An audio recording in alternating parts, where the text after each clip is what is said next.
Hoje o jogo é mais complexo. É mais complexo porque nós temos aí um processo de eliminação do emprego em todos os níveis, do Supremo desmontando o CLT, enfraquecendo os sindicatos, e a própria estrutura da economia muda, com as plataformas aí de aplicativos. E o que está acontecendo hoje? O grande ativo nacional, que é um ativo pouco utilizado, com importância social, mas também econômica, é o da organização dos pequenos. E por organização dos pequenos, são os movimentos sociais. O Brasil é um fenômeno, né? Um país que passou a maior parte aí da sua vida republicana sob ditadura e conseguiu gerar nesse período aí movimentos sociais, estratégias de movimentos sociais, de modelos de negócio de movimentos sociais fantásticos, né? O MST é um caso, o MTST é outro caso. Em outras áreas nós temos aí o cooperativismo, várias formas de organização, de associação. No plano das pequenas empresas tem Sistema S, tem... Qual que vai ser a luta que nós temos daqui para o futuro? Hoje no governo tem vários planos de desenvolvimento que estão sendo bem montados. Apesar de não terem divulgação, do próprio Lula não entender a relevância desses planos. Nós temos planos aí, o MIB, no Ministério do Alckmin, tem a transição energética no Ministério do Haddad, tem o Projeto Brasil 2050 na TEBET, tem os dados aí da política de ciência e tecnologia no Ministério de Ciência e Tecnologia. O que todos têm, não têm como foco central? A geração de emprego, porque a geração de emprego hoje está nos pequenos. Se você pega todas essas empresas, vamos pegar toda essa transformação ecológica, que é importante, nós vamos trazer empresas para cá, a geração de empregos é muito pequena. São empresas de alto teor tecnológico, de intensivas de capital, relevantes para o crescimento do país. Então, o que teria que ser feito? Essa organização dos pequenos, que tem uma importância social e econômica imensa, porque são os pequenos que garantem o mercado de consumo. Os grandes não garantem. Quando você pega o sujeito que vive de dividendos de grandes empresas, o que eles acumulam serve apenas como forma de acumulação, até para mandar dinheiro para fora. Eles não consumem. A baixa renda consome 100% do que recebe. Então, eu tenho a impressão que uma missão que deveria ser acrescentada nos movimentos sociais, e aqui está o Renato Simões aqui para articular essas formas de participação social, é criar grupos de trabalho para cada política que esteja sendo implementada pelo governo democrático do Lula, porque se vier um Tarcísio de Freitas, a Argentina vai ser Pinto perto do Brasil, é para pensar políticas de fortalecimento, políticas adicionais de fortalecimento das pequenas empresas, dos pequenos empreendedores, junto a esses grupos. Porque daqui para frente, pessoal, a geração de trabalho vai ocorrer onde? Vai ocorrer no bico, vai ocorrer nas microempresas, vai ocorrer no pequeno comércio, na pequena indústria, aí, que estão sendo massacrados. Aí. O comércio de rua está acabando. É só pegar o tanto de espigão que tem aqui em Perdizes. Você vai no Paraíso, que era um bairro que tinha um comércio de rua agradabilíssimo, tudo espigão agora, estão sendo destruídos para a criação de espigões. O Haddad, quando prefeito, ele tinha um projeto urbanístico, para o centro, inclusive. Os telefones têm ouvidos.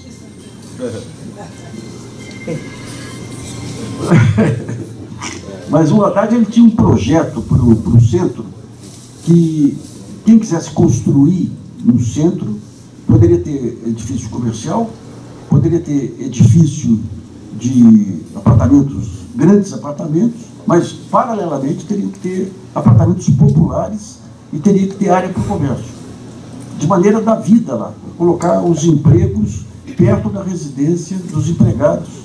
Mas daí, quando ele sai, aí entra esse horror que Dória e companhia, os que vieram depois, uma visão estritamente financista.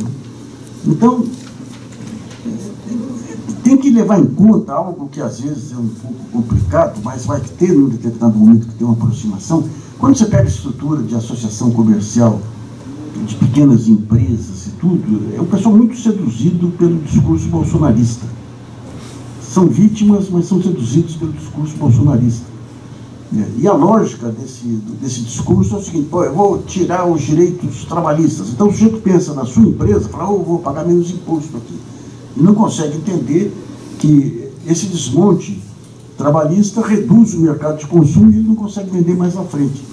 Então, em algum momento aí da história, vai haver uma afinidade de objetivos entre o pequeno empresário, o movimento social, as formas de participação, as formas de inserção no mercado de consumo. Porque o MST é um caso clássico aí.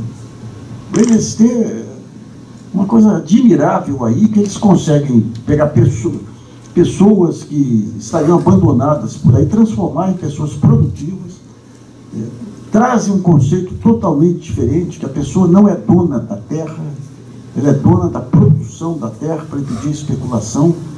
É por isso que é detestado. É por isso que quando o Bolsonaro, o Tarcísio, lá diziam que iam fazer reforma agrária, qual que era o ponto central? Entregar terra. Porque sabia que daria algum tempo aquilo ia ser vendido para terceiros.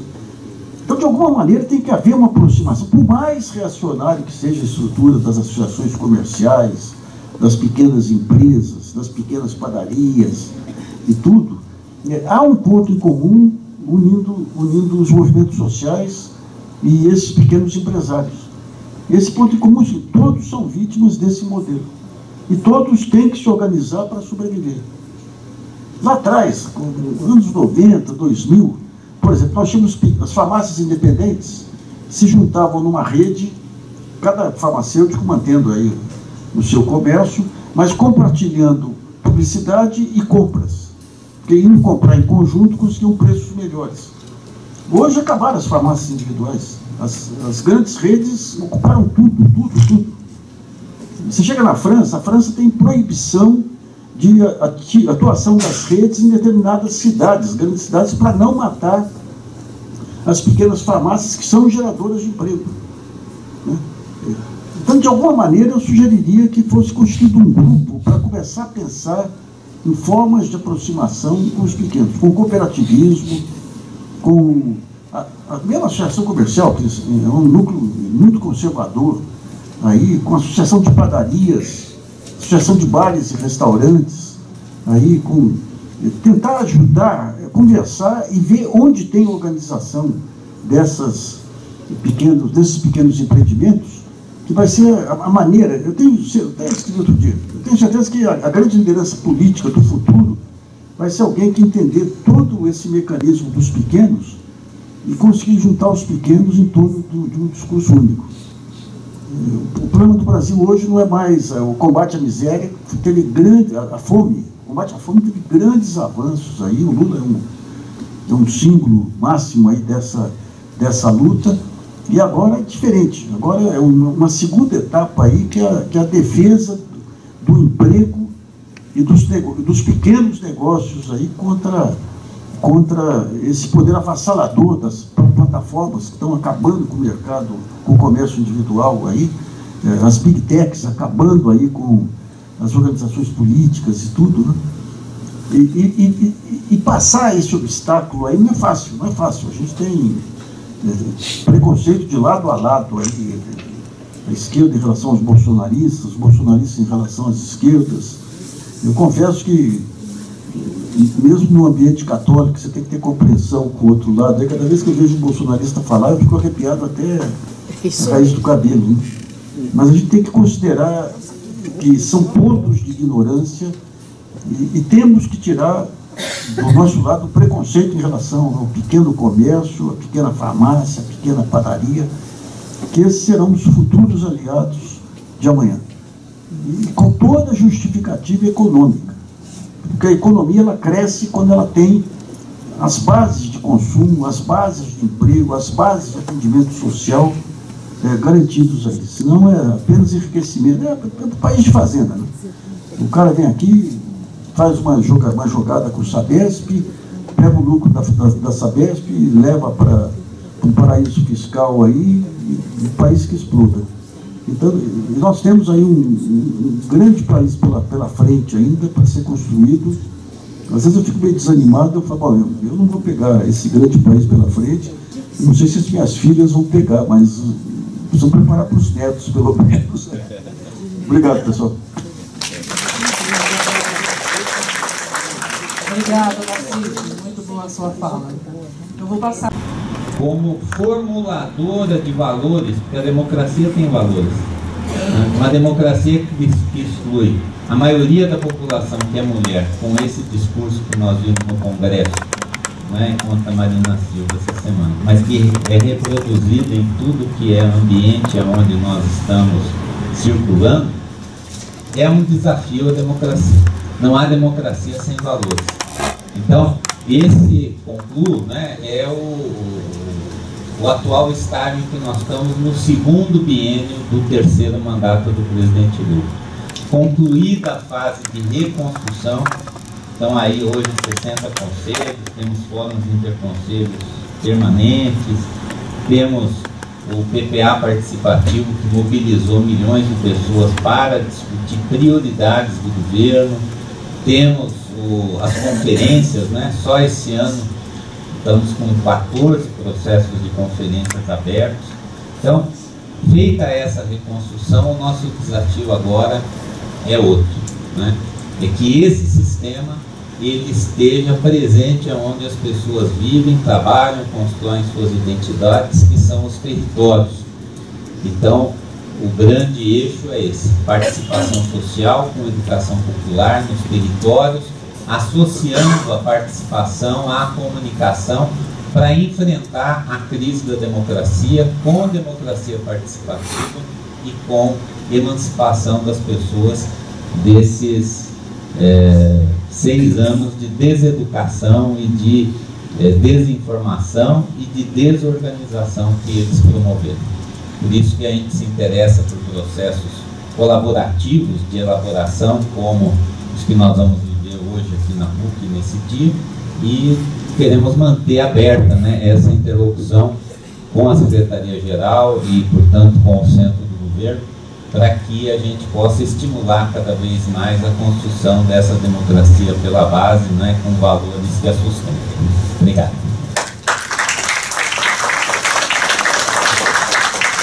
Muito bom, Renato Simões, muito bom você estar aqui. Vamos conversar aí, vamos fazer umas parcerias, vamos pensar conjunto coletivamente, né?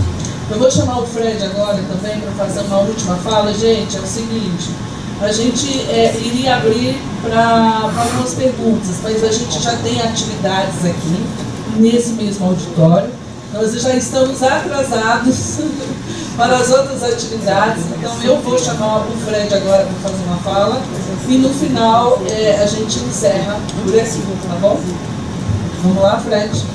Então, novamente aqui, obrigado pela atenção de vocês, aos que estão nos assistindo pela TV PUC ou pelos canais aqui do Teams, né, da plataforma que a PUC utiliza.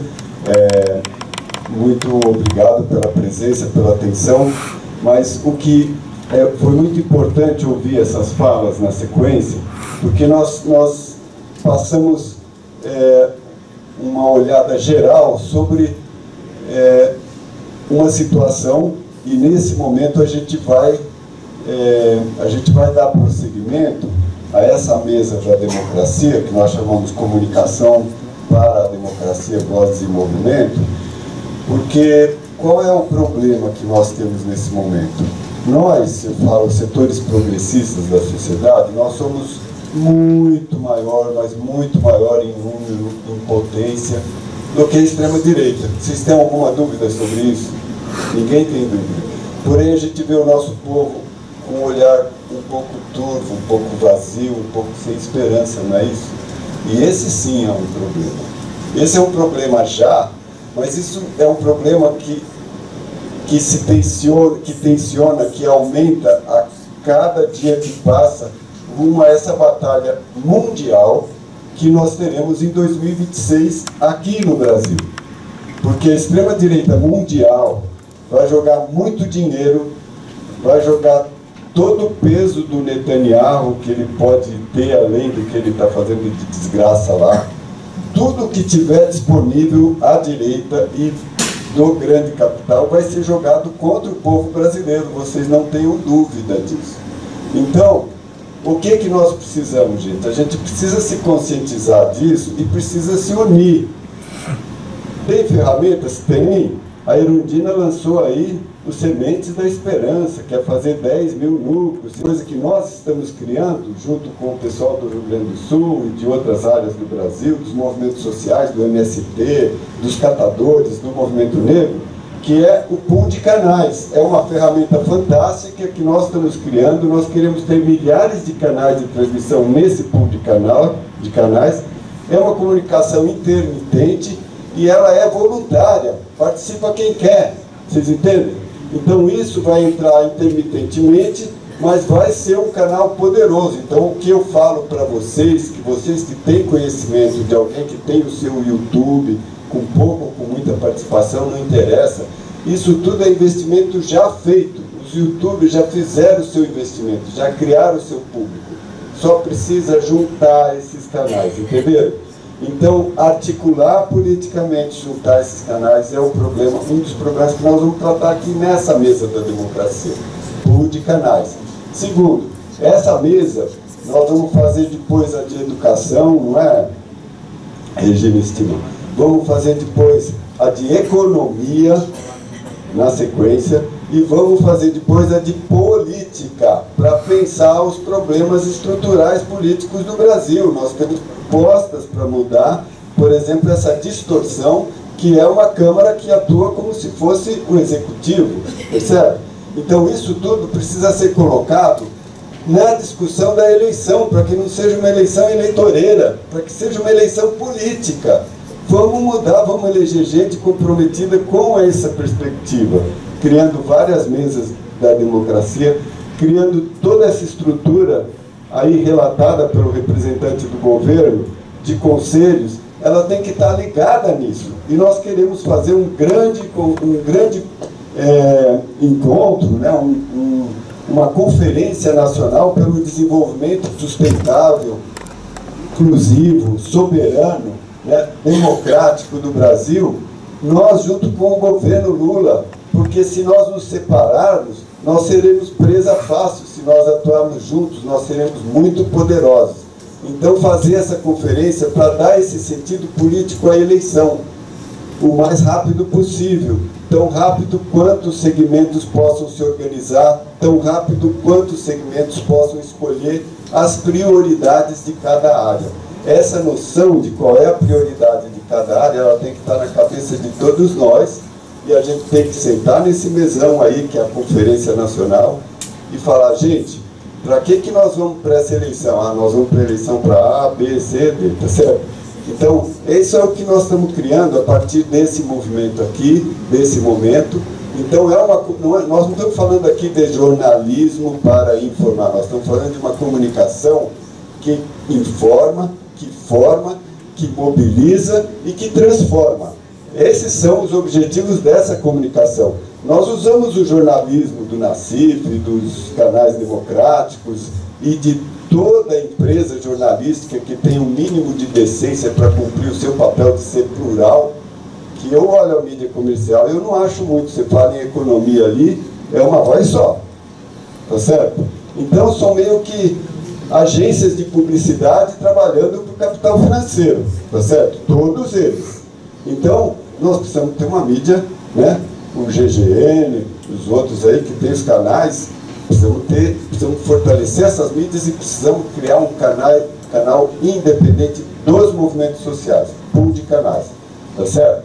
Então, esse é o que eu quero mostrar, porque isso dá um sentido e dá uma esperança, tanto as sementes de esperança, quanto essa perspectiva da gente ter um desaguadouro, né? Esses olhos d'água, esses riachos, esses rios vão se encontrar num grande delta, que é o que a gente precisa para chegar no ano que vem com outra condição, tá bom? Então agradeço novamente a presença de vocês, digo, olha gente, É difícil, logicamente, nós conhecemos o poder do inimigo, mas não é impossível, percebe? E a gente tem que fazer isso mais rapidamente para ir se afastando da beira do precipício, não é? Então, muito obrigado. Eu passo para a Marli, que ela vai concluir. Obrigada, gente, eu preciso falar para vocês que essa atividade aqui na PUC é com uma parceria com a PUC São Paulo, uma iniciativa do Instituto Rede Democracia e Direitos Humanos, do Candeeiro, do Instituto Silva Leme e também do Instituto Agrícola Regenerativa. É essa galera que está fazendo toda essa atividade de hoje. Eu quero agradecer a presença de vocês. Eu sei que é um sábado, que está friozinho, mas vamos embora lá, vamos embora para a luta, que a gente pode descansar, não deixam a gente descansar. Eu quero agradecer ao Luiz Nassif a presença. Quero agradecer ao reitor por disponibilidade, por nos dar essa disponibilidade de estar aqui hoje, no sábado. Já vou pedir mais outras, viu, reitor? Vou agradecendo aqui ao meu querido Roberto, obrigado por estar aqui, por você se disponibilizar.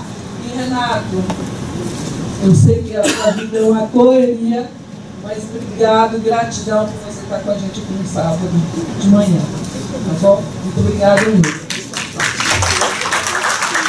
E é isso, gente. Vai começar as atividades e vambora lá, vambora. Ah tá, peraí que vai ter um vídeo. Sábado, um evento que se chama Comunicação e Democracia.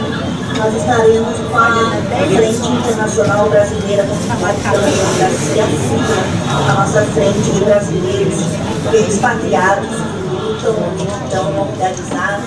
Vocês poderem observar o trabalho que é por meio do jornalismo, educando e informando as pessoas ao mesmo tempo. Então é um projeto bem interessante, ao lado de outros grupos técnicos que vão estar falando também de comunicação para a desinformação, né? No combate à desinformação. Então venha participar, vai ser um dia cheio de debates, de apresentações, e acho que você vai sair. Então eu quero só aqui lembrar no tempo que a gente usava o esqueminha, viu? Isso aqui o celular não faz, tá? Porque aqui você bota o pensamento, bota a setinha e tal, e quando você escreve, entra na cabeça. Digitar não entra na cabeça, tá bom? Então vocês sabem, né? Aí, professor. As origens do totalitarismo. Então eu quero falar desumanização, o papel da ideologia e da alienação, que o Marx já tratou, mas a Hannah Arendt, ela vai explicar isso dentro de um totalitarismo de ideia. A ideologia no totalitarismo, ela é totalizante. E aí também que ela usa a religião para isso. E aí Spinoza fala também, né? Quando você fala de Deus, tem gente, olha, minha mãe falava, Maria, Deus, tal. Tem gente que, né, o cara foi comprar meu carro e toda hora ele falava Deus. Eu falei, para de falar de Deus. Que é o segundo mandamento da lei, não tomar seu santo nome em vão. Você está comprando meu carro, você vai ficar Deus, né? Então, a ideologia é totalizante. Então, no nazismo, foi o quê? A ideologia da raça ariana. No stalinismo, a ideologia de um suposto proletariado dentro da cabeça de Stalin, que nunca foi proletariado, mas ela é totalizante. Ela não permite controvérsia, ela não permite democracia. E aí você bota Deus no meio. Aí vem a teologia do domínio, não é? Que a Hannah Arendt não conheceu. Talvez mais posteriormente ela tenha conhecido.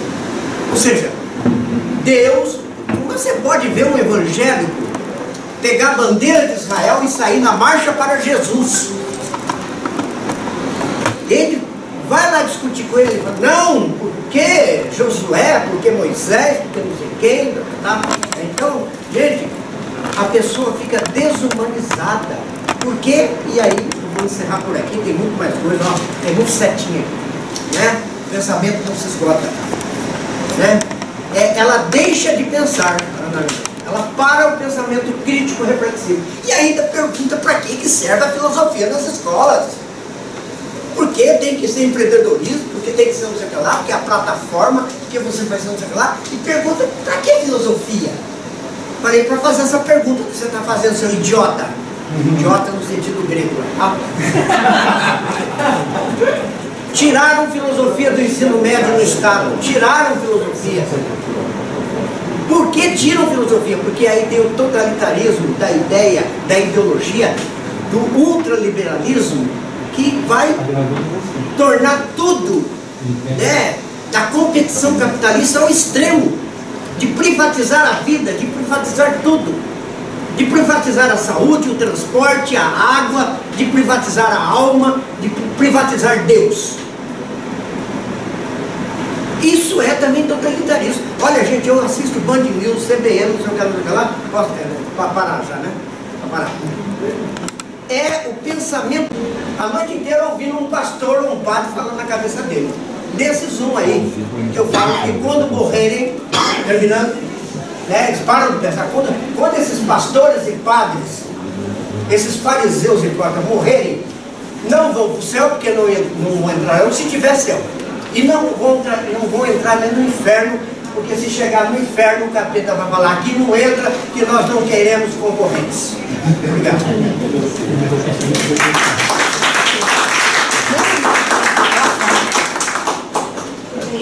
Desculpa aí, não, as ênfases são necessárias. Estou chateado. Eu sei. Ele fica assim, é porque ele está. Eu quero. Não vai estar aqui, mas eu quero agora abrir para nossa querida Alvira, que ela vai ter que controlar entre 10 e no máximo 15, viu? Porque a contribuição da Alvira ainda dentro, né, do campo lá, não vai estar aqui, mas uma bela colocação da Alvira. Vamos lá. Isso parece, porque é difícil falar de análise depois da exposição de Chico. Desculpa, Chico, para o meu celular aqui. Então, eu escrevi uma pequena contribuição. Primeiro eu quero mais para cá, desejar assim, um bom dia a todos. Certamente a gente sempre cresce bastante nesses encontros, né? Valioso demais. Eu aprendi muito aqui na PUC, toda vez que eu passo por aqui, eu sou filha da PUC também, desde os anos. Eu passei ali, encontrei com a menina do elevador, falei, você ainda está aqui? E ela falou, você é da época que Paulo Freire andava pela rampa, né? Então a gente ainda ficou ali conversando um pouquinho. E eu sempre me emociono quando eu chego aqui, né? Então é uma alegria grande participar dessa reflexão promovida aqui pela... Estamos elaborando uma nova vida no cenário atual, marcado pela desinformação sistematizada e pelo enfraquecimento de toda a esfera pública. Isso também me lembra todos os debates que nós tivemos nos nossos encontros pela Profesp, que tanto, sabe, me enriquece e eu aprendo muito com todos os meus colegas. A gente nos alerta, sobretudo, em origens do totalitarismo, para o período da mentira organizada e da manipulação em larga escala. Vivemos hoje uma realidade na qual algoritmos definem o que vemos e verdades históricas são reescritas por interesses políticos e a desinformação não é um acidente, é uma estratégia. Gente, tudo isso eu estava lembrando dos nossos encontros e essa fala provavelmente vocês de outra forma também disseram nos nossos encontros. Essa questão dessa informação, essa questão da estratégia, aí eu vou colocar essa questão da necessidade, abram aspas, de endurecer o indivíduo, né? A filósofa Arendt também enfatizava o valor do pensamento crítico, em que tempos sombrios torna-se uma forma de resistência, quando ela nos apresenta o conceito da banalidade do mal. Ao analisar, ela mostra o risco de agir sem pensar, de ordens, né? De seguir ordens, ou narrativa sem refletir. E é isso que vemos hoje, cidadãos que reproduzem fake news, discursos de ódios, negacionismo e etc. Chico, eu lembrei muito de você quando estava falando isso daqui, porque eu acho que a sua cara, as coisas que você fala lá, que você já falou e que a gente já brigou e que a gente já... é bem bacana. Gente, o Chico... Mas tudo bem. Eu não vou me aprofundar muito, gente, por isso que eu deixei esse pequeno texto aqui. E a Arendt, ela acreditava que a política se faz num espaço comum, como esse, na escola, né? Então a nossa tendência, enquanto professores de filosofia, é fazer política, buscar em escritoras, em filósofos como Hannah Arendt, como a Chauí, que eu já tive o prazer de ter aula com ela aqui também, propostas, ideias, mecanismo para a gente fazer com que a nossa juventude, principalmente, reaja diante de tudo que está imposto, de tudo que está sendo mecanizado, de tudo que está sendo fakeizado, né? E de tudo que está sendo, da forma que está sendo engessada, principalmente o ensino de história, que eu também faço, sou professora de história, mas principalmente de filosofia na escola pública, que está sendo coisa rara. Escola pública hoje, hoje não, já há um bom tempo, né? A filosofia está encostadinha. Eu estou numa escola enorme que só tem 8 horinhas de filosofia para um grupo de alunos do primeiro ano, né? E é isso. Obrigada, gente. Eu só quero fazer uma adendo no final da Ferreira e do Chico. A banalidade do mal com duas informações corriqueiras que a gente tem, infelizmente. No Rio de Janeiro, um ciclista, ele foi atropelado pela moto e ficou pedindo socorro. Ninguém socorreu e ele morreu no lugar.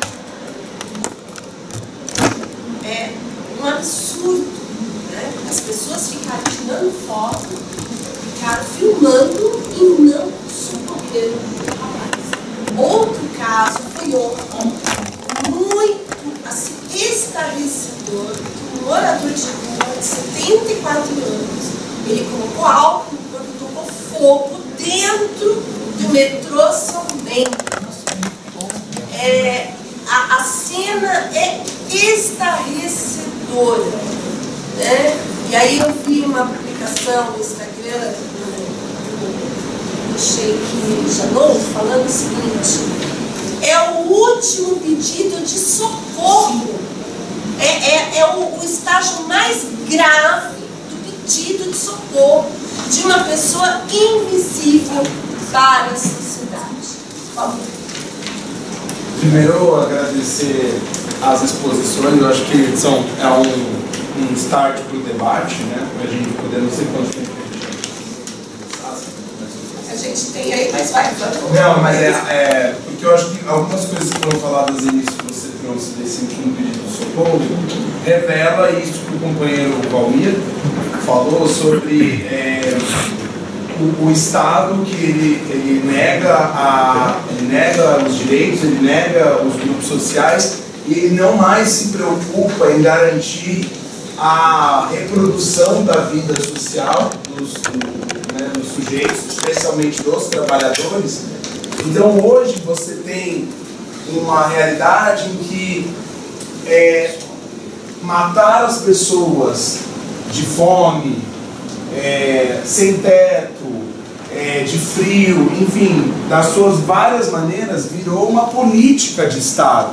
Porque você tem uma massa sobrante de pessoas hoje no mundo, de trabalhadores, que não serão incorporados pelo mercado de trabalho. Não serão, a verdade é essa. Nós vivemos tempos do capitalismo em que o capital hoje não está mais preocupado em incorporar os trabalhadores. Então o que nós vamos fazer com essa massa sobrante? Vamos matar. E é contra uma política de morte que nós estamos fazendo a luta hoje. Por isso que eu acho que espaços onde a gente possa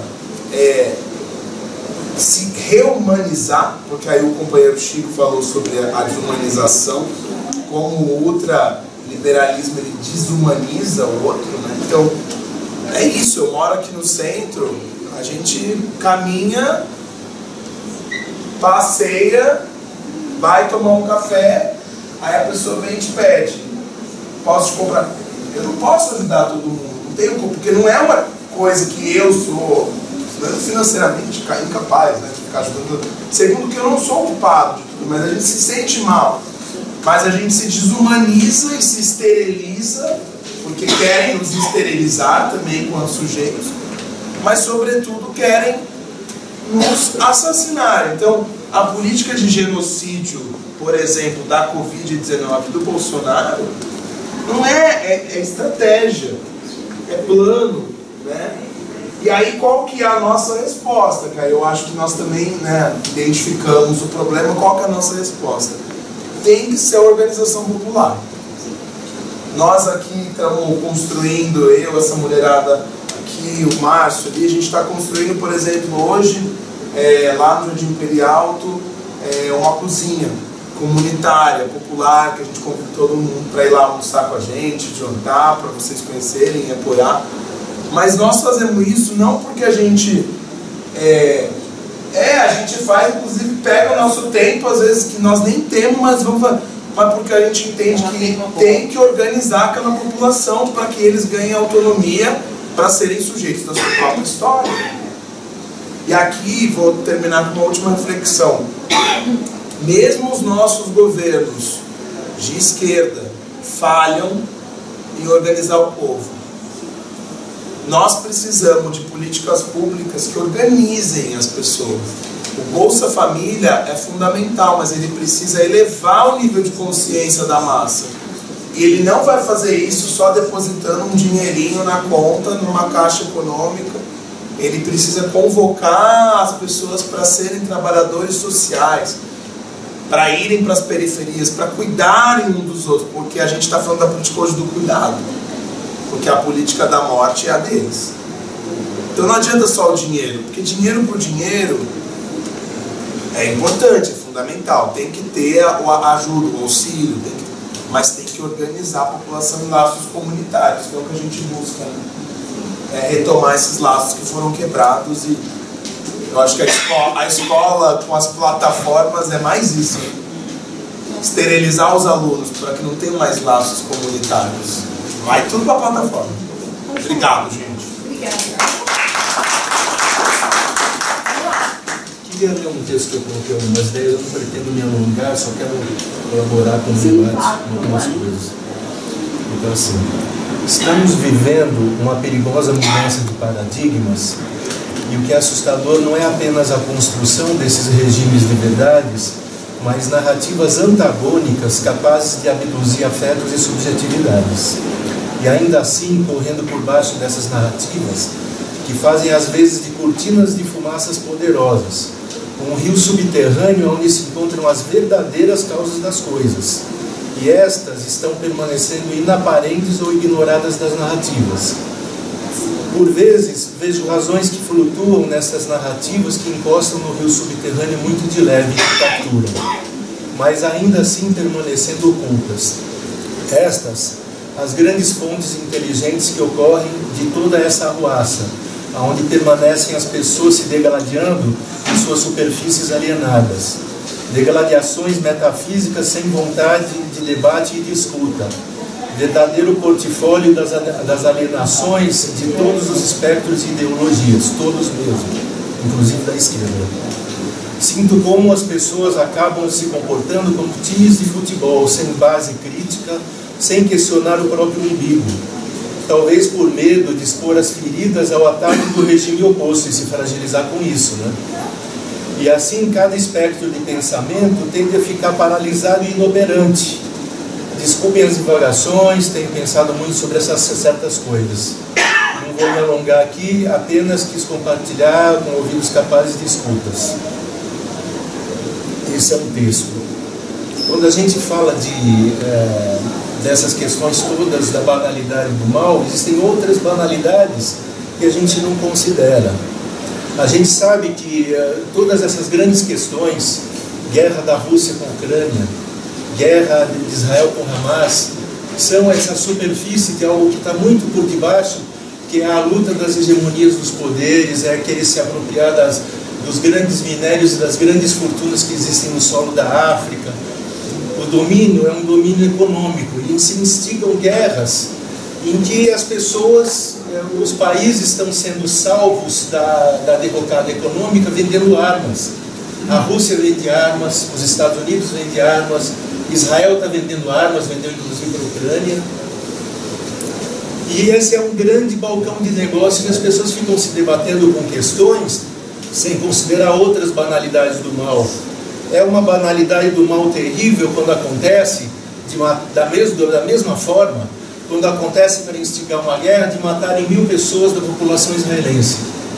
É uma banalidade horrível em nome de fugir da justiça em Israel, o senhor Netanyahu promover e dar continuidade a uma guerra para que ele não vá para a justiça por corrupção e seja julgado pelos atos dele.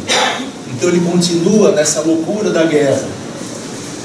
Também é a banalidade do mal justificar e misturar os diferentes sionismos, o judaísmo, no mesmo cadinho, como se Israel não fosse uma nação democrática. Ela foi cooptada, como o Brasil foi, por uma extrema-direita raivosa, e que foi instigada mais ainda por um ataque de uma outra entidade de extrema-direita fundamentalista chamada Hamas. Então, as pessoas passam a mão nessa banalidade também, inclusive a esquerda. E só para pontuar mais uma outra, eu estou fazendo reflexões, entendeu? Que eu acho que tem que ser consideradas. Quando eu falo do espectro da questão do auto-julgamento e da autocrítica. Eu mesmo, como uma pessoa que sou do espectro de esquerda, eu muitas vezes calo minha boca, eu tenho críticas a fazer sobre como está sendo conduzido o nosso governo atual dentro dessa possibilidade maluca de ser um governo mal e mal, de centro-esquerda, com alguma política social, que é o que está sendo esse governo. Eu calo a minha boca porque eu sei que se eu fizer alguma autocrítica que reverberar, eu vou dar munição para o outro extremo. Então, manter essa luta raivosa entre os bolsonaristas e os petistas cai na mesma roda da banalidade do pensamento, porque não existe crítica, não existe julgamento, não existe autocrítica, principalmente dos dois lados nas coisas. E só para terminar, uma última coisa, deixa eu coordenar essa história. Existe, quando a gente fala de banalidade do mal, algo que está sendo construído nessa banalidade do mal. E ela... Eu perdi só um fio da meada, mas eu vou retomar. Eu queria só, assim, a minha intenção de estar falando tudo isso é para colocar um debate que seja crítico.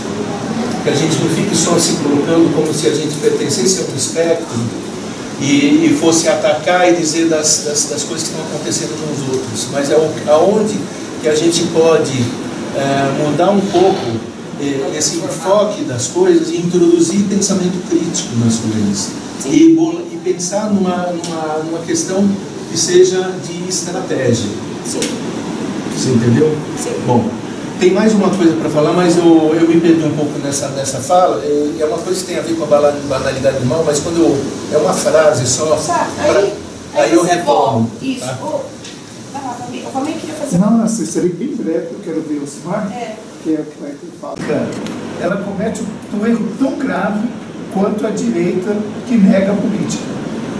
Quando ela judicializa, ela teria que ir para a base, para a formação, para a organização e não para a judicialização. Isso é tão sério que no trabalhismo, por exemplo, eu percebi que acontece no aspecto da esquerda, aconteceu muito isso, de judicializar questões que eram da política. E aí qual foi a consequência disso? Não sei com os outros colegas aqui que estão em sala de aula, mas hoje a gente vive um clima que um guri se sente ofendido quando alguém diz que ele é seletista. Ele se sente ofendido. Eu recebi guris na sala de coordenação, dizendo, ó, ele me xingou, ele disse que eu sou seletista. Olha que coisa, Céu.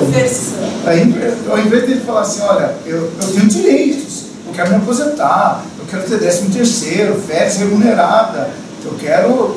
Não, eu me sinto ofendido. Né? E, gente, toda a contribuição é muito bem-vinda.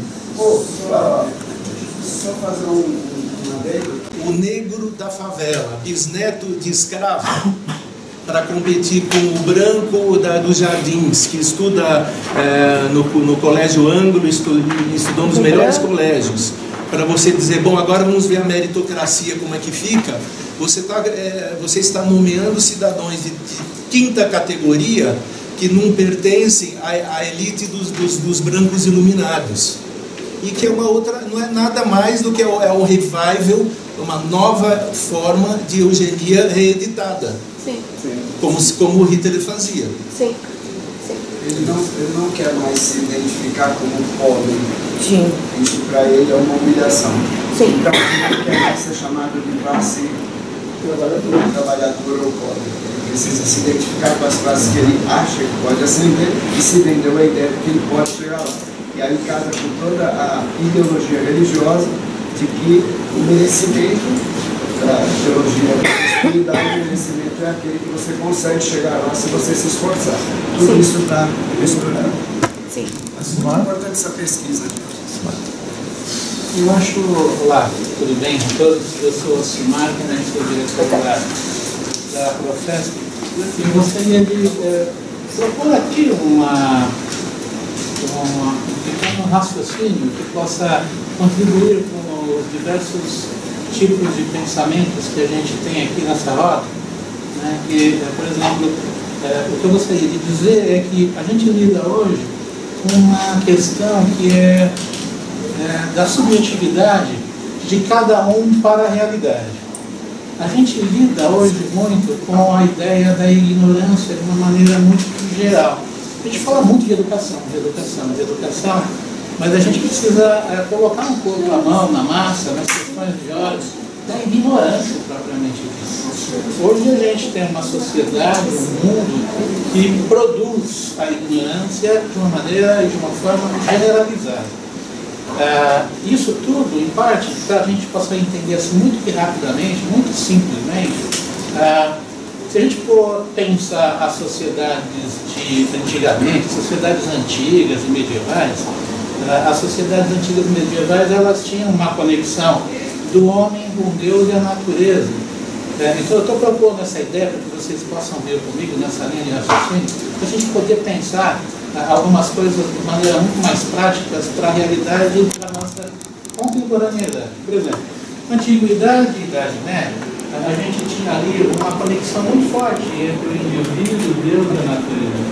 A partir dos processos de revolução industrial, da primeira principalmente, a gente consegue perceber o quê? Uma desconexão do ser humano com a natureza.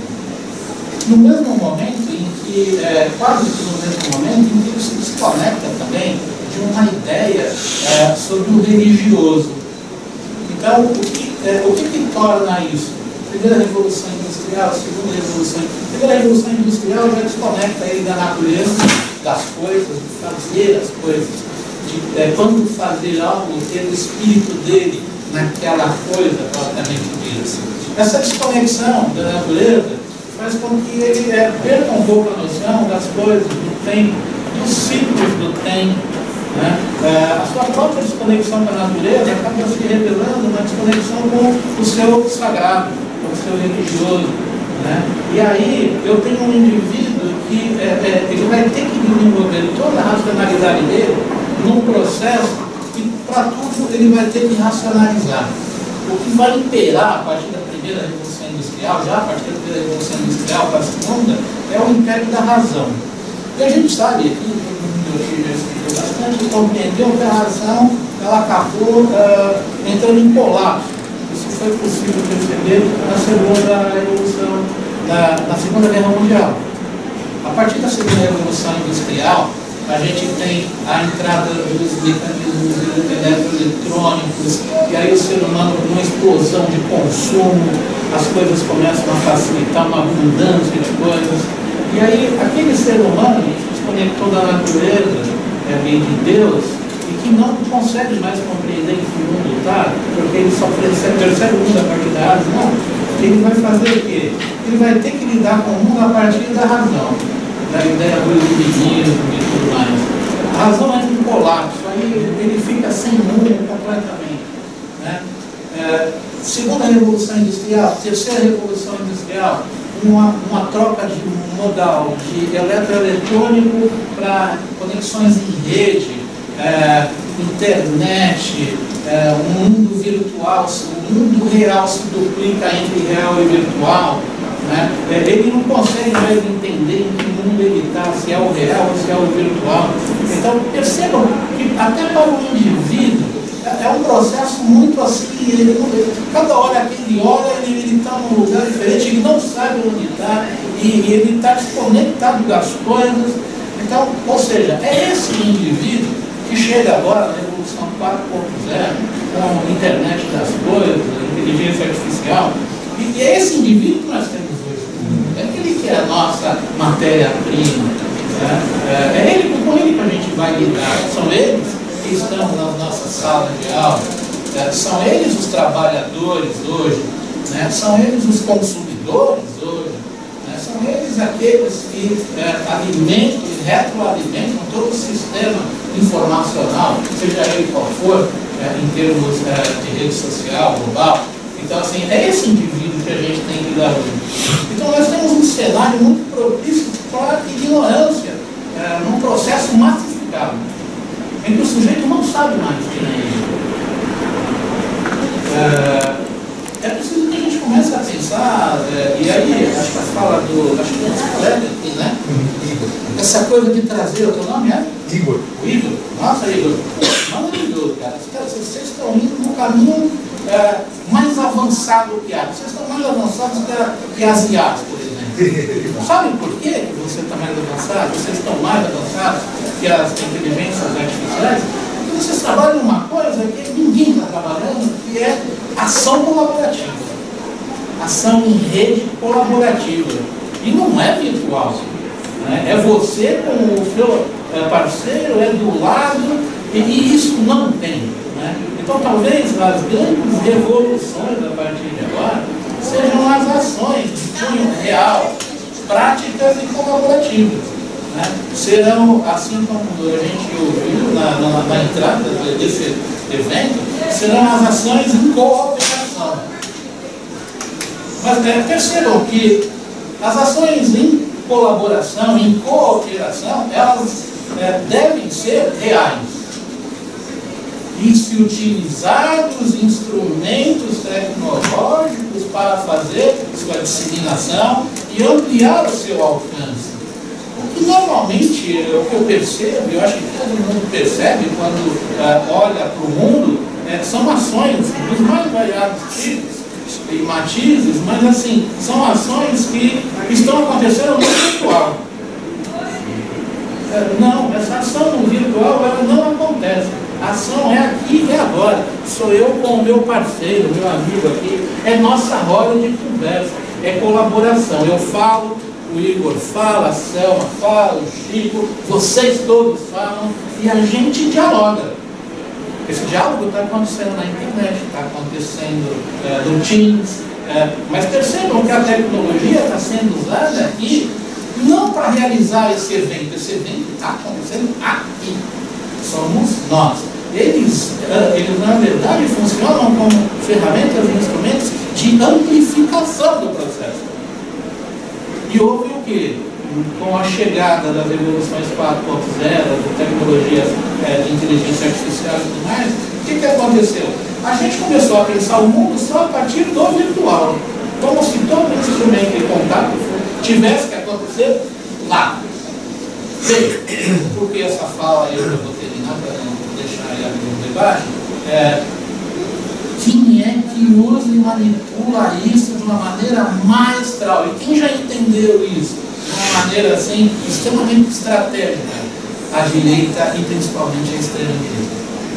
A extrema-direita, ela subverte a ideia de virtual, traz todo mundo para o virtual e dissemina a desinformação ali. Porque se tem uma característica da extrema-direita que é primordial, é a desinformação. Porque é justamente a desinformação que organiza e agencia todos os processos na extrema-direita.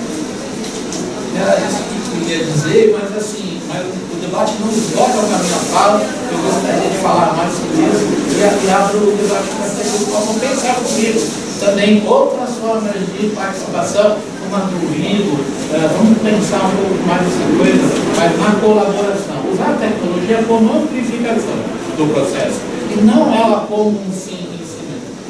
É isso.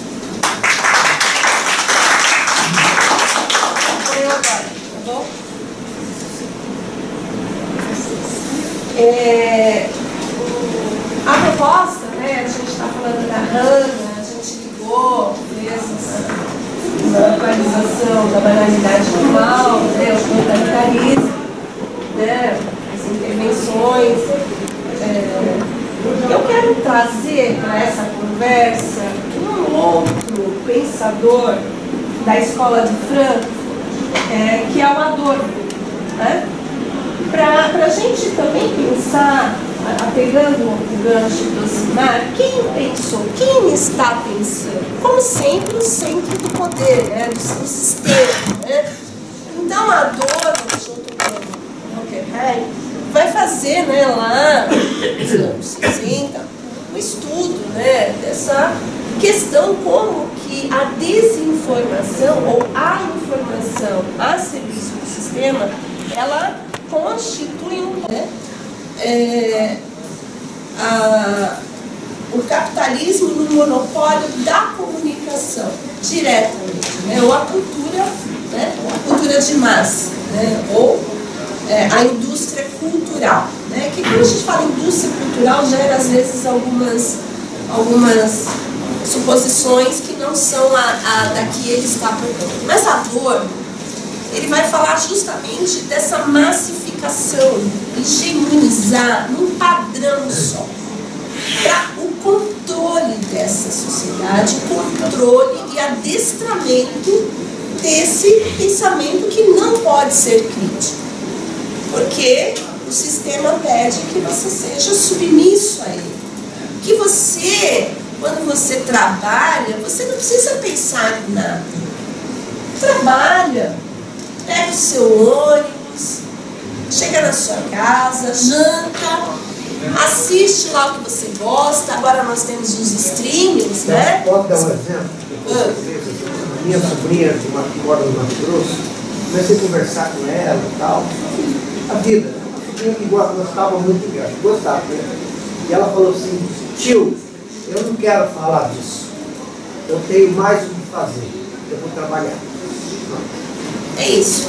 Então, se vocês observarem, aqui a gente tem as jovens ali, que vocês vão procurar a distração para não se conectar com os problemas. Nós fazemos isso, as gerações fazem isso, e isso está dentro dessa estrutura. Não pense em nada, não se preocupa, para que você vai gastar a sua energia com isso? Você vai ficar estressado, né? Não! Vira aí um videozinho do TikTok, se anima, né? Então é vendido pra gente uma necessidade de que você precisa consumir uma alegria falsa ou um simulacro, né?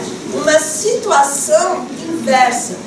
A gente já ouviu, né, alguns autores falando que nós estamos dentro da caverna de novo. Voltamos para a caverna, né, de Platão. Por quê? Porque o que está sendo mostrado para nós naquelas imagens falsas é o que o povo está aceitando, acomodado nessa situação do virtual. O virtual, ele acabou sendo um problema depois de uma necessidade, que foi a pandemia. Mas mas ele se tornou sim um problema. Por quê? Porque ele desarticulou essa ação direta do humano com o humano, do encontro, dessa partilha. Porque é legal. Pô, eu estou numa reunião, por que eu vou me destacar? Eu fico aqui no virtual, fecho a minha câmera e vamos ver o que eu estou fazendo. Estou fazendo janta, estou fazendo outra coisa, eu não estou nem olhando. Às vezes acaba a reunião, a pessoa nem sabe. Acabou. Estou falando? Quem aqui, professor, não deu aula para os alunos lá e eles fechavam toda a câmera. Eu brincava, eu falava assim, vocês estão me pondo na caixinha, né? Vocês estão me sacaneando aqui, né? E aí a gente percebia, porque quando você chamava o aluno, ele não respondia, estava na cara, ele não estava ali. Aconteceu muito isso, né? Mas Adorno, então, ele fala, tem uma frase do Adorno que é muito importante, eu quero trazer. Ele fala assim, não veja a história como aquilo que ficou para trás. A história não é aquilo que ficou para trás. Ela volta, né? É o eterno retorno. Ela volta e volta refigurada.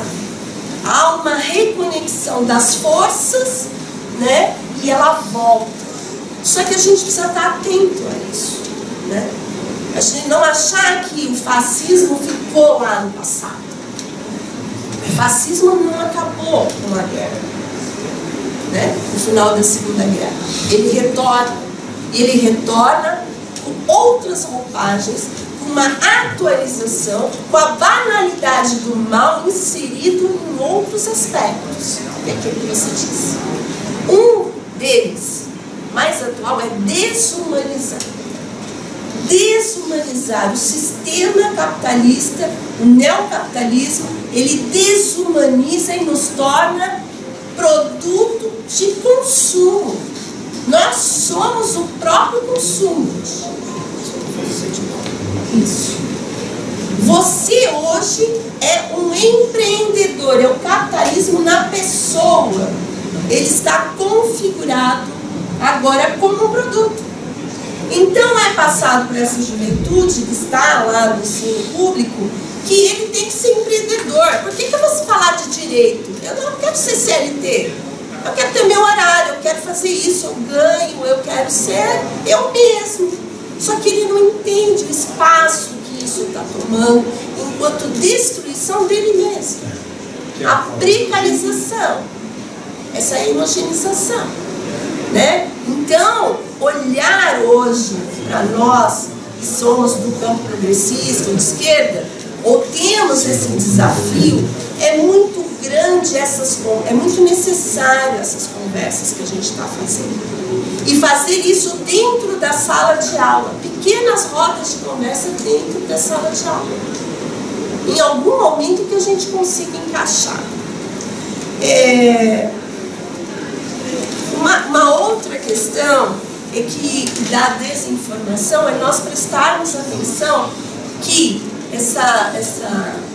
essa indústria cultural hoje não é aquela que Adorno falava nos meios de comunicação, né? Rádio hoje, quem aqui ouve? Eu. Alguns. Ali para assistir jogo, provavelmente. Palmeiras aí.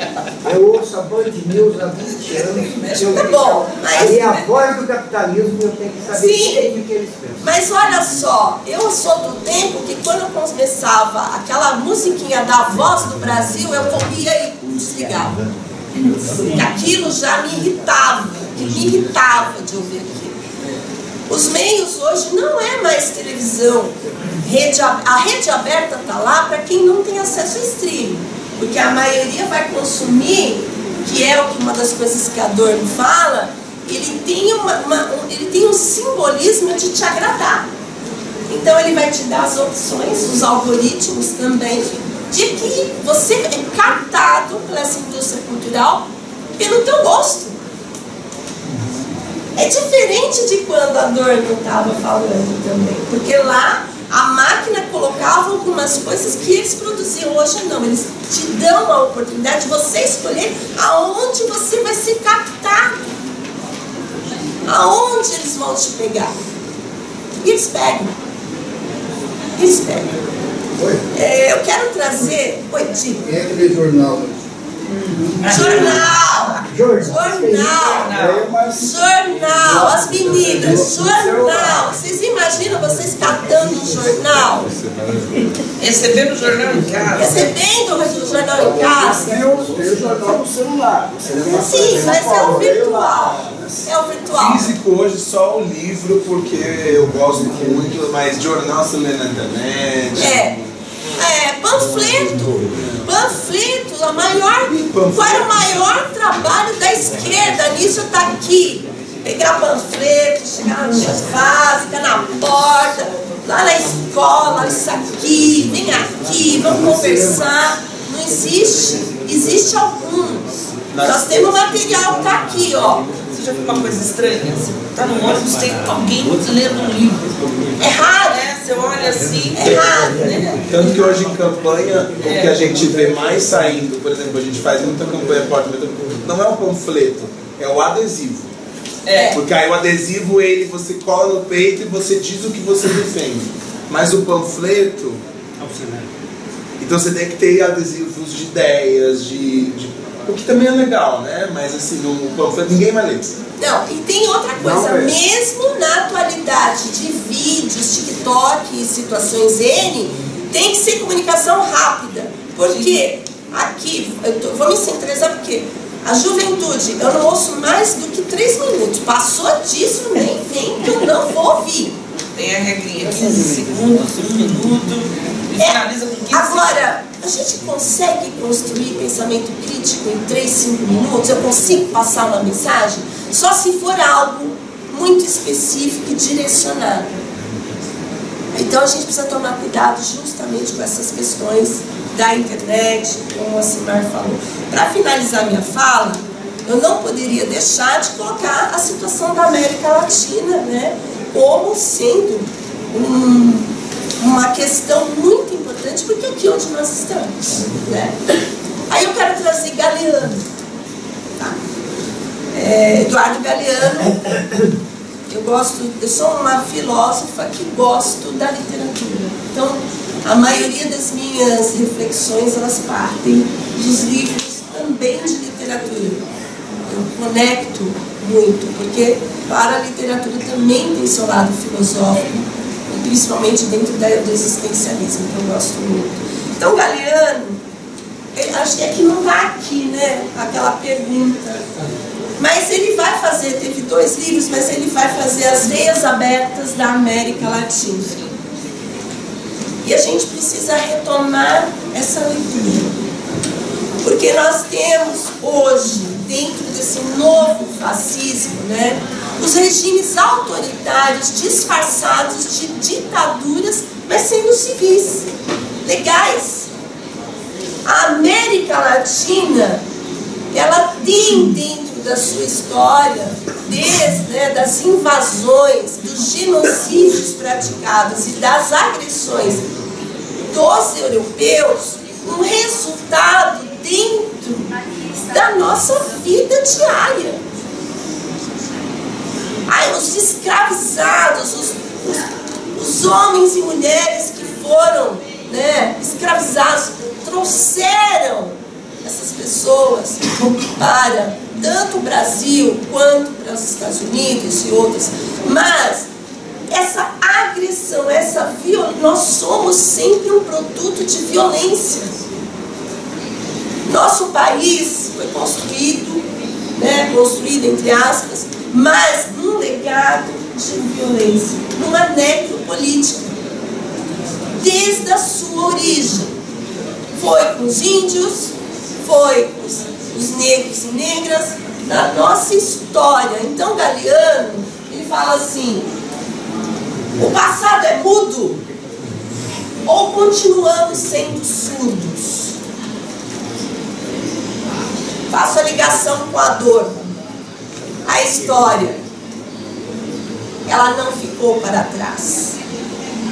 Então, a situação hoje é a de um neocapitalismo dentro de ditaduras disfarçadas de civis, Paulo tem muito hoje. Nós temos um governador estadual que é um militar, que está aplicando um Estado militar, um Estado fascista, disfarçado porque ele foi eleito. Ele é legal. Então isso é muito complicado para a nossa democracia hoje. Como nós vamos trabalhar isso até 2026, que é o ano que vem, né? Então, a América Latina, ela continua com a sua democracia muito frágil, porque nós ainda estamos com as costas viradas. O Brasil e especificamente a Argentina virou as suas costas para a América Latina. Isso a gente vê. Então são as ditaduras que voltam em meio, né, os golpes, e a estrutura democrática é muito fragilizada. E terminar lembrando, no espírito de Galeano, que o secretário do Trump, o que ele falou? O Brasil vai voltar a ser o nosso quintal. É isso que nós temos que combater lá fora e aqui dentro. Então eu termino minha fala e coloco aberto aí.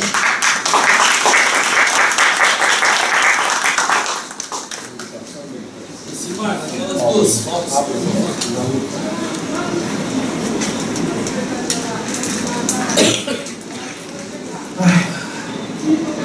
Próxima, aqui, isso. Aquela foto do meio ali, após eu, foi tirada ontem à tarde na escola Hélios, na Avenida Inajar de Souza, Vila Nova Cachoeirinha. Todos conseguem ler aquela frase que está? Em seguida da foto veio aquela frase, dia 30/5, assustador, estranho, nunca vi isso em escola nenhuma, tomar café com professores e ficar falando de religião, sendo bem cortejado até pela diretora. Se chama Brian, um horror. Que roupa que é aquela que o Brian está usando? PM. É o PM. É uma roupa da Polícia Militar do Estado de São Paulo. Ele ficou à tarde na sala dos professores conversando sobre religião, tomando café, comendo biscoitinho. Entrava um, ele conversava, saía um, ele conversava. É uma escola regular de ensino médio, 5ª, 6ª, 7ª, 8ª e 9º ano. Voltando para 2020, a outra foto. Aniversário de 41 anos do 18º Batalhão de Polícia Militar Metropolitana de São Paulo, realizado na IURD, Igreja Universal do Reino de Deus da Vila Palmeiras, 2020. Vocês lembram uma pessoa que foi morta no aeroporto, no final do ano passado? Uma metralhadora, assim? 5 policiais envolvidos naquilo eram desse 18º Batalhão da Polícia Militar do Estado de São Paulo, que fica na região Brasilândia. Não é porque a região Brasilândia é ruim, mas está lá, né? 18º Batalhão da Polícia Militar Metropolitana de São Paulo. Por que eu trago essas fotos? Tem outras que são muito mais positivas, não sei se o Silmar vai conseguir buscar elas. Ali é a localização daquela Igreja Universal, na Rua Bartolomeu do Canto, Vila Palmeiras, bem naquele pontinho vermelho. Ana Arendt, ela fala em determinado ponto da vida dela sobre uma coisa que alguns de vocês viveram e outros talvez viram pela história. Uma das várias guerras que o mundo teve, né, as várias burradas que o mundo teve, uma das guerras se chamou a Guerra da Indochina, ou a Guerra do Vietnã, ou outros nomes que foram dados. E por que várias burradas, né? Porque essa guerra demorou 6, 7, 8, 10, 15 anos e morria gente, e não resolvia nada daquela guerra. Aí um bendito secretário de defesa dos Estados Unidos da América, que é quem mais mandou arma e soldados para aquela guerra, resolveu contratar um grupo de 20 e poucos historiadores. Ele mandava esses historiadores lá para o meio lá do local da guerra, onde estavam os batalhões, mas não mandava para o tiroteio. Eles levavam uma máquina de escrever, seria o laptop hoje, não, o notebook, ficavam lá escrevendo o que eles viam e ouviam, o que eles viam e ouviam. Isso deu 70 livros, bem grossinhos assim. Esses 70 livros ficaram guardados dentro de alguns armários lá dos Estados Unidos.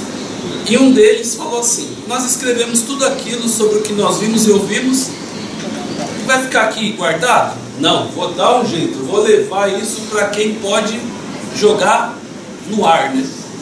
Levaram para um jornal, levaram para uns 15 jornais. Um resolveu falar, os outros esconderam, e outro jornal depois foi atrás e começou a colocar no ar aquilo que estava naqueles relatórios, né? E o que eram os relatórios? Era mostrar burrada atrás de burrada que os governos, não só nos Estados Unidos, isso se repete no mundo inteiro, mas burrada atrás de burrada que os supostos resolvedores de problema fazem. Quem são os resolvedores de problema? São os senhores e senhoras trabalhadores do governo que tomam decisões. São os políticos profissionais, são os especialistas. Tem gente que é contratada para trabalhar para o governo, para ajudar a tomar decisão.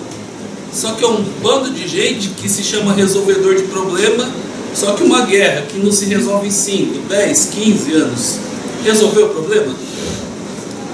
Hannah Arendt chama isso dos vendedores de mentira. E esses 20 historiadores que ficavam lá datilografando o que eles viam e ouviam, eles colocaram página por página no que é chamado dos documentos do Pentágono. Está naquele livrinho que está deitado ali, Crises da República. A Hannah Arendt faz uma análise desses documentos e das notícias que saíam e fala que o básico de todo governo, fala especificamente dos Estados Unidos, é uma coisa, primeiro chamada embuste, que é a mentira, o autoembuste, que é o auto-enganar-se, o auto-mentir, eu minto para mim mesmo, e o embusteiro, o mentiroso. A mentira, o auto-mentir e o mentiroso. E isso... Marcos, sim. Um exemplo, sim.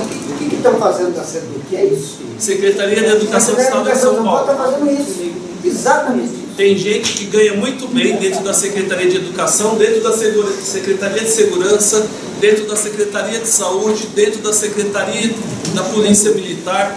Tem gente que ganha muito bem, trabalha lá para fazer mentira, auto-enganar-se e enganar os outros, mentir para os outros. Agora vão dar emprego para um monte de gente, pagando mais do que pagavam os professores, 6.000 e tantos reais. Que vão enganar mais. Um bando de PMs dando aula sobre o que não sabem. Vão enganar mais, vão mentir mais.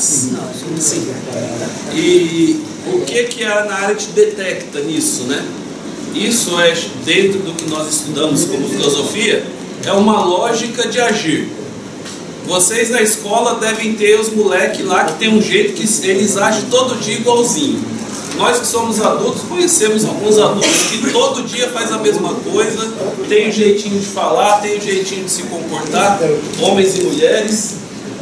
Isso, Hannah Arendt coloca que é uma lógica de agir, é uma lógica da ação. Só que a ação para ela é algo construtivo. A ação para Hannah Arendt é algo coletivo, junto, para melhorar. Resolver tudo não vai se resolver, mas a lógica de governo que nós vivemos, ela viveu e outros viveram e outros viverão, é uma lógica que trabalha o embuste, a mentira, o auto-mentir para si mesmo e o mentiroso. Não é falar de nada metafísico, diabo, Deus, anjo, não, é gente mesmo.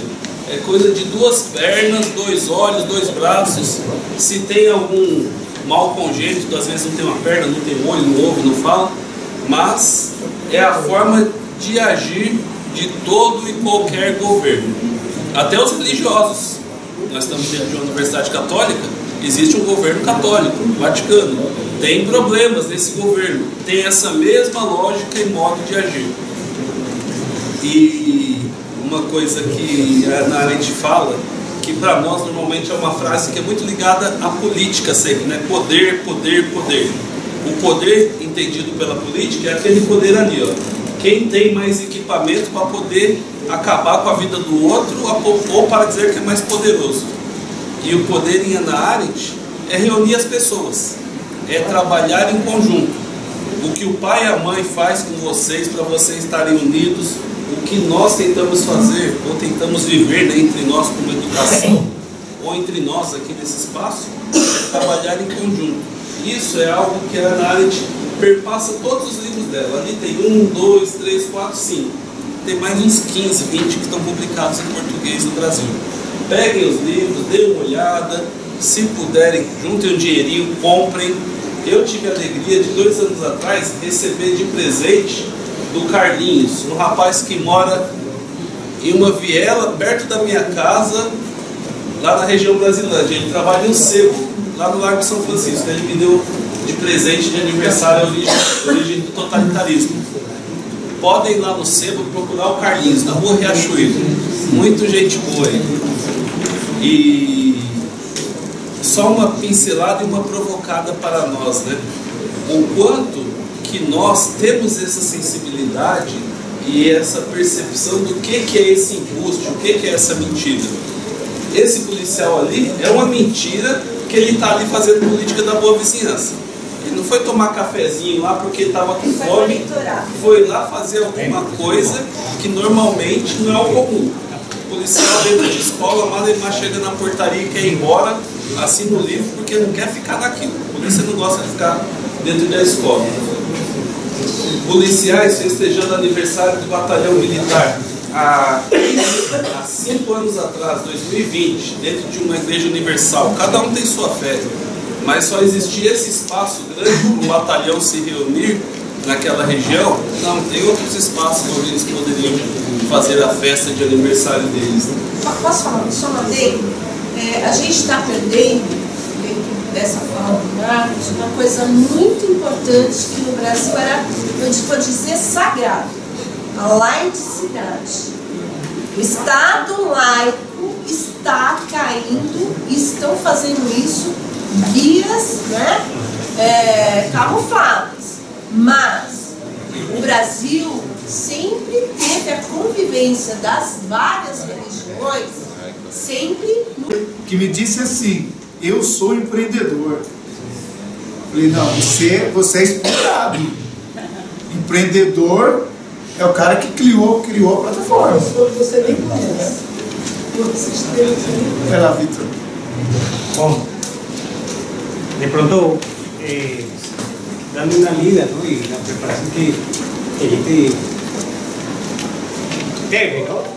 Y la medida, las posibilidades, me llama mucho la atención de que todos nos conseguimos entender a proposta de Hannah Arendt, saber cómo fue ese conselho lá, ese proceso jurídico que sufrió o Eichmann. Todos sabemos dónde fica Israel, todos sabemos dónde fica a Alemanha, dónde fica a Inglaterra, a Itália, os Estados Unidos, onde se deram esos procesos, certo? ¿Por que a gente consigue entender isso? Porque é universal. Consigue tomar um posicionamento no meio das possibilidades, não? Porque ela também conheceu pessoas que faziam parte do regime nazista e ela toma que sua posição ao escrever, certo? O Chico falava da ética e moral, não são coisas diferentes na filosofia. No pensamento latino-americano isso é uma coisa muito diferente. E você, certo? A experiência é Igor, não? Qual é seu nome? Vitória.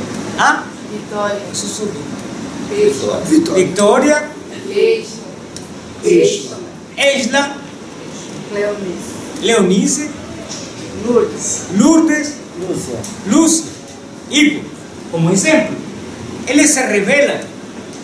Eu não falo vocês, sino quem são vocês. São vocês que se apresentam para nós, que o Heidegger, de onde vem essa matriz que talvez Hannah Arendt estava bebendo naquela época, fala do mundo das coisas, da ontologia. É isso que me revela que é isso que existe, meu mundo conhecido. Então, quando nós estávamos discutindo o que é isso que faz que nós consigamos entender uma aula, uma conversa e discutir, é porque falamos de algo em comum. Mas esse algo em comum, às vezes, não tem essa reflexão crítica para dizer onde eu estou. mostramos a polícia, a escola. Como acontecerá isso em outro país? Nos Estados Unidos acontecia isso, não? Nós vimos por nós o movimento Ku Klux Klan. Nós vemos, por exemplo, na Colômbia, o exército, a polícia recebe a bênção do padre, sabe? Eles são abençoados, vão à missa, são católicos, dificilmente evangélicos. É um mundo paralelo, é um mundo inverso. Então, só para ver que como foi a nossa apresentação, certo? Obrigado. Nós vemos como lá se ven as coisas e como isso nos está revelando que existe um poder que se está organizando, que se aproveita da nossa desarticulação, da nossa precariedade. Isso é o que vai dar poder para que a gente... Olha algo curioso, eu encontrei um aluno do ensino médio que veio me falar: Victor, professor, a Terra é plana. Falei, me conta essa história. Olha, sabe que esse cara, eu falei, mano, vou te dar nota 10. Falei, você também acha que é plana? Não, eu acho que você explicou muito bem. Você consegue me explicar por A mais B que a Terra é plana. Mas isso não quer dizer que seja certo, que já nos explicaram, não as mentiras, quem engana. Mas vocês estão vendo que nós estamos em um mundo que nos leva a uma realidade totalitária, mas eu acho que eu falaria de outra forma, não? Que universaliza o jeito de a gente ser. Eu tenho que usar óculos de tal jeito porque é o único que vendem lá na loja. Não consigo achar uma coisa diferente que eu goste. Eu estou adaptado a ter isso que você perguntava, não? Que é isso que eu quero ter, que é isso que eu posso. Isso está roubando a nossa capacidade crítica. Não olharmos, quando você se apresenta, olha, quebrou a nossa conversa, a nossa roda de conversa, o fato de você se apresentar. Está vendo? São pessoas, são histórias de vida, biografias que estão aqui. E a saída, nós estamos perguntando de saídas, não? Hannah Arendt consigue explicar como acontece esse totalitarismo. Nós estamos talvez mergulhados nele. Olha, obrigado por nos explicar como acontece a violência, como a gente se naturaliza com os exemplos que foram dados. Mas no momento em que eu não tenho nada a dizer de você, Victoria, porque eu não te conheço, é você que se revela e eu só faço o quê? Guardar silêncio. Isso mesmo está acontecendo nas nossas escolas. É dar a chance do outro sair de ser uma coisa, como os policiais, o projeto, que não é algo ingênuo, por um policial, como você falou, existe um projeto por trás, que talvez fascismo é uma forma mais feita no nosso quintal Brasil, para que cada um faça o que tem que fazer, certo? Você olha, procura um emprego, deixa as senhoras e as meninas trabalhar, ir para frente, não critica, certo? Fica escutando o teu podcast, onde eu ensino a você a me diferenciar, porque não falo com o teu sotaque. As senhoras e as meninas têm que ocupar um lugar que já foi predisposto. Isso que eu estou falando é o padrão, é o ambiente no qual a gente está formando como professor, onde você tem que ocupar um lugar sem se revelar. Revelar é mostrar quem você é, certo? E isso que a gente está falando, a filosofia é o nosso problema como filósofos. Criar os conceitos, testar-los, aplicar-los, refletir sobre isso que a gente está vendo na matemática, no currículo, na participação. Então, ao contrário disso que eu estou falando, é o que foi exposto. Tem muito a ver com o que foi exposto. A gente estava falando da questão cronológica do tempo. O tempo que nós estamos, que foi apresentado aqui, é aquele que nos mergulhou, que nos apressou. Existe outro tempo, outra forma de ser, que está junto, em meio de nós, como quando vocês se revelam, que foi o que? A nossa comunidade, as nossas comunidades aqui, não? Comunidades indígenas, que estão na periferia, a realidade e a cultura que não é aquela que proposta para nós. Então, isso era o que eu queria compartilhar com vocês. A partir da conversa.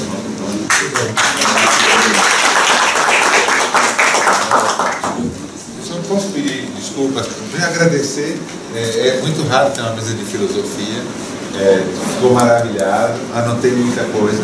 Eu vou para uma outra sala 303, vamos discutir educação popular. E posso falar só uma palavra? Acho que a palavra é um pouco como que a gente constrói a esperança. Diferente do otimismo vazio, né, como diz o Byung-Chul Han, né? Ou seja, uma postura para frente, uma postura capaz de olhar o outro a partir do desejo de que o outro esteja também junto, né? Acho que todos os domínios são plurais. Mesmo o neopentecostal é plural, há uma pluralidade. Por exemplo, há uma presença negra muito grande, de mulheres negras, perpassadas por uma ancestralidade, perpassadas pelas curas com ervas. Então, existem, nessa relação de passado e presente, existem muitos vasos comunicantes e muitos idas e vindas. O movimento social se ressente, é a minha área que a gente vai discutir lá, se o envelhecimento da nossa militância, a não renovação, o que estamos deixando para trás. Então, ver educadores na educação pública, renovando o prazer do saber, do pensar e do interagir nos alunos, é maravilhoso, né? Então, queria dizer que eu fico maravilhado, quero ficar perto de vocês, da Profesp, e agradecer. Também conheci um pouco mais o Víctor e a América Latina. Eu sou uruguayo y termino entonces agradeciendo a todos porque somos un solo continente, una gran historia, una historia que precisa ser contada cada vez más, una historia de compromiso, de lucha, de resistencia. Entonces, decir que Brasil se dé vuelta y mire hacia su continente y que nosotros nos demos vuelta y miremos hacia nosotros y hacia quien está envuelta de nosotros. Pues muchas gracias y buen evento, lindo ver a los estudiantes acá. Ai, que endurecer. Alguém mais quer fazer uma pergunta? Só que eu queria tirar uma foto com todo mundo, se vocês me permitirem. Pode ser? Pode ser? Para falar. Por favor. Então, só uma pontuação rápida. Assim, primeiro eu sou psicólogo, fico agradecido por ter compartilhado com vocês a sabedoria de vocês. Eu queria só sugerir umas coisas que eu falo com o Greta e às vezes ele também acha que a gente pode vir a estudar aqui, se pensar, que é assim, diante de tudo que se falou sobre a padronização que o totalitarismo produz em todos nós, a desconexão com a realidade, tem várias falas, foram brilhantes e muito lindas.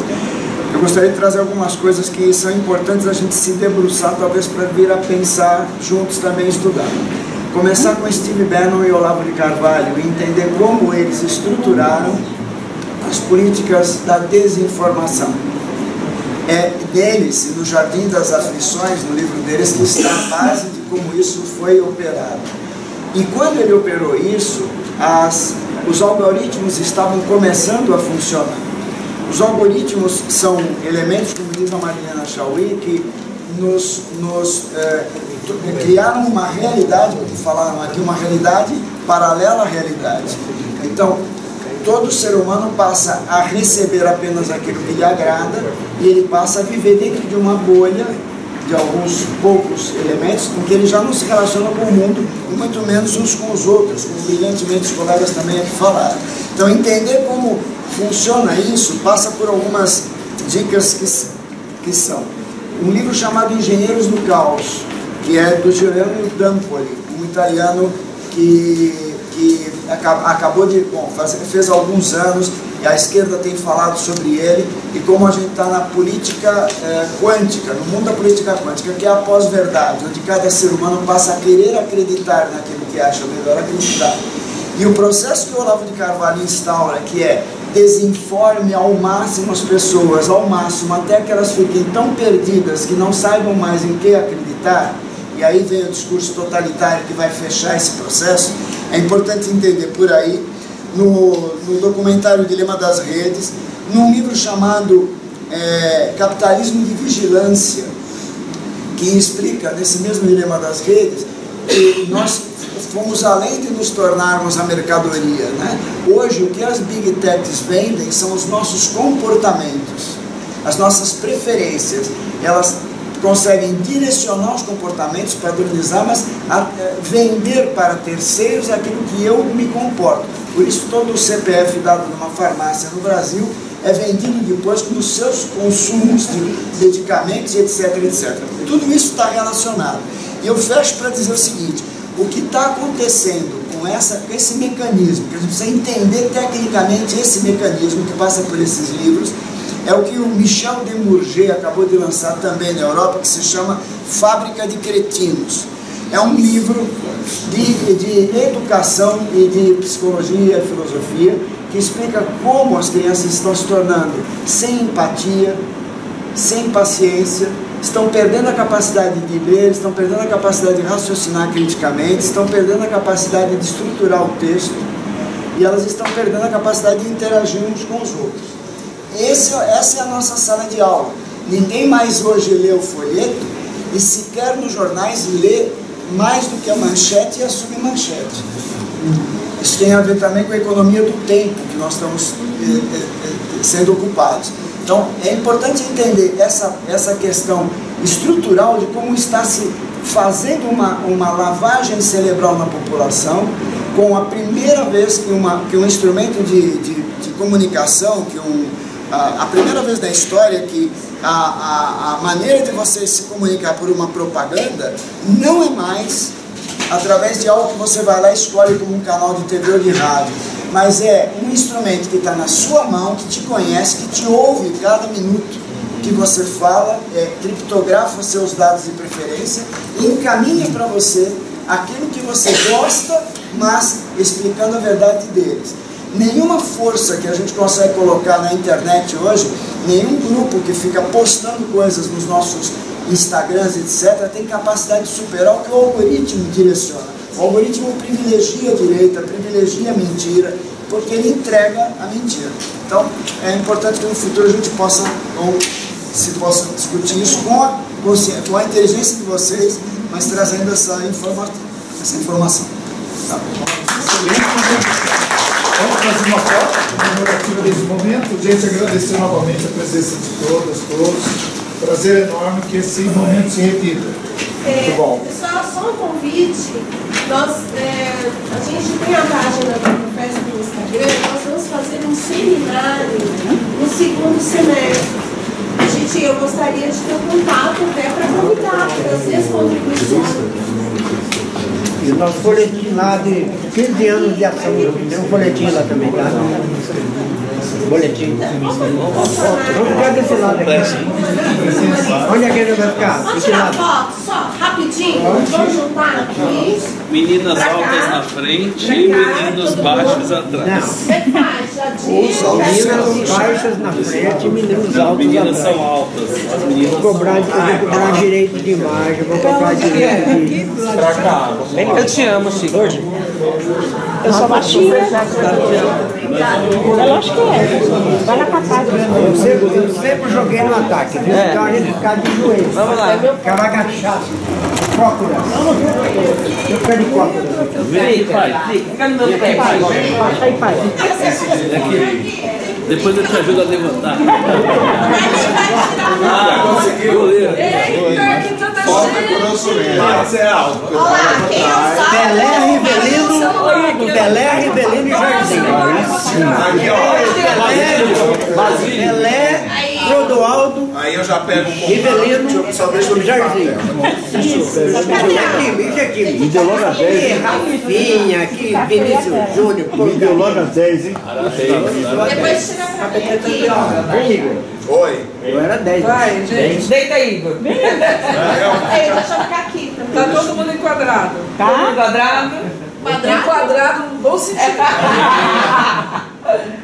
Foi 1, foi 2, foi 3. Mais uma. Eu quero uma aqui também, por favor. Vai que queima. Vai que queima. Da revelação. 2, 3. Você tira Nós vamos levantar pulando. Eu não quero mais ficar agachado. Eu te mando, Marcel, mando lá no grupo. Dá todo mundo aí? Tá. 1, 2, 3. Aê! Agora. Obrigada, gente. Levantou! Parabéns! Obrigada. Eu devolvo aí para quem